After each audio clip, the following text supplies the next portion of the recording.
Assalamualaikum warahmatullahi wabarakatuh. Saya Nimar Testari dengan NIM A1C322644 dari kelas reguler B. Di video ini untuk memenuhi salah satu tugas UTS dengan mata kuliah agama. Untuk soal pertama yaitu jelaskan pengertian integrasi, iman, ilmu, dan juga amal. Kata integrasi berasal dari bahasa Latin integer yang berarti utuh atau menyeluruh. Secara etimologisnya, integrasi berarti pembauran hingga menjadi suatu kesatuan yang utuh.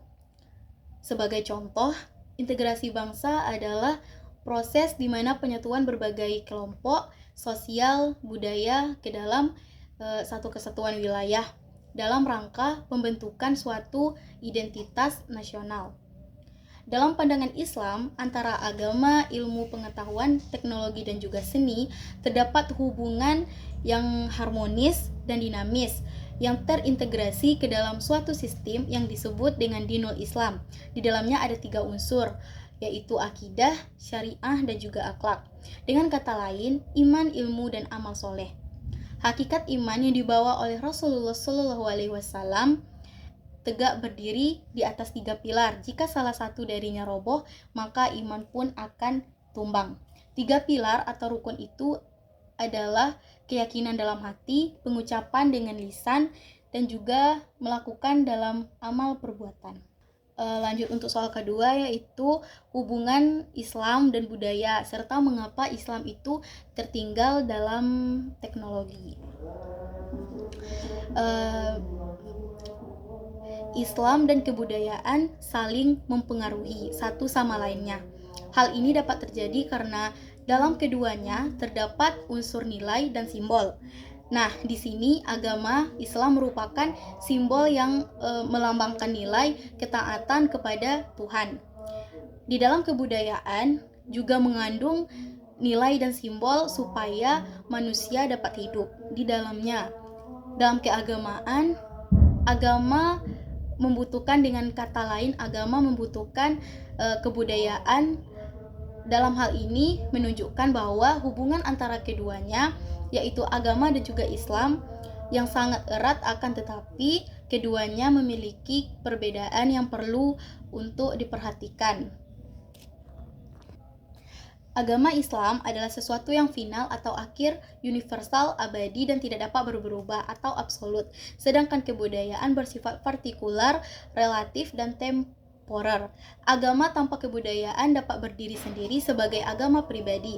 Akan tetapi, apabila agama tidak dibarengi oleh kebudayaan itu sendiri, maka agama akan sulit mendapatkan tempat di tengah masyarakat tersebut, karena umat Islam meninggalkan pesan-pesan yang diberikan dalam Al-Quran dan juga Sunnah Nabi. Tadi dalam pertanyaan dijelaskan bahwa mengapa Islam itu tertinggal dalam teknologi. Nah, menurut saya sendiri itu Islam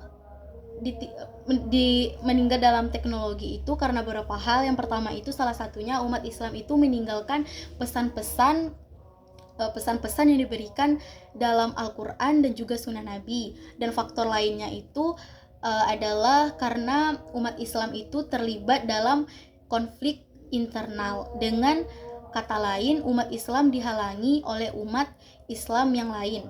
Mereka terlibat dalam pertentangan politik dan ideologis. Selanjutnya itu bagaimana konsep Islam dalam kesejahteraan umat ataupun masyarakat madani. Nah, konsep umum menjelaskan bahwa masyarakat madani atau civil society atau mujtama al-madani berpedoman pada pola hidup masyarakat yang berkeadilan dan juga berperadaban. Di dalam Al-Quran, kehidupan masyarakat madani adalah baltadun tayyibatun warabun Ghafur, yang diartikan sebagai negeri yang baik di atas keridhaan Allah. Hal ini sejalan dengan pengertian masyarakat ideal, yaitu masyarakat di bawah ampunan dan juga keridhaan Allah, serta yang menjunjung tinggi rukun iman, rukun Islam, fungsi iman kepada Allah Subhanahu wa Ta'ala dalam hukum syariat lainnya. Selanjutnya menurut saya apakah sudah sejalannya Islam dan kebangsaan di Indonesia? Nah, bagi saya antara Islam dan kebangsaan ini memiliki perdebatan yang tidak ada habisnya sejak dahulu. Sejak dahulu jauh sebelum Indonesia itu merdeka hingga kini. Bagaimana seorang masyarakat dan pemerintah di Indonesia ini haruslah menumbuhkan kerukunan beragama, kerukunan antar umat, dan beragama ini merupakan sebuah keadaan berhubungan antara umat beragama yang dilandasi dalam toleransi, saling pengertian, saling menghormati, dan kerjasama dalam kehidupan pada masyarakat. Seperti yang kita lihat saat ini, yaitu pada Indonesia itu sendiri kurangnya rasa toleransi dan juga saling menghormati. Untuk toleransi itu berdasarkan contohnya itu pada toleransi yang beragama.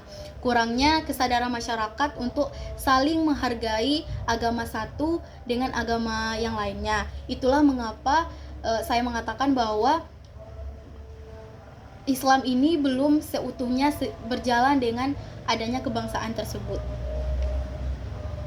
Selanjutnya itu ada bagaimana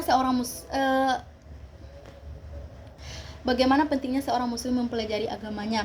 Itu sangat penting. Kita tahu sendiri bahwa agama Islam itu adalah agama yang sangat baik, dan juga dengan kata lain agama Islam itu agama yang suci, dan pentingnya kita mempelajari agama Islam itu agar agama Islam itu merupakan pedoman ataupun petunjuk awal bagi kita untuk menuju ke proses yang benar, ataupun kita mempelajari ilmu agama itu agar tahu mana yang tidak boleh dilakukan, mana yang hukumnya haram, dan mana yang hukumnya itu halal. Baiklah, terima kasih. Sekian penjelasan dari saya. Assalamualaikum warahmatullahi wabarakatuh.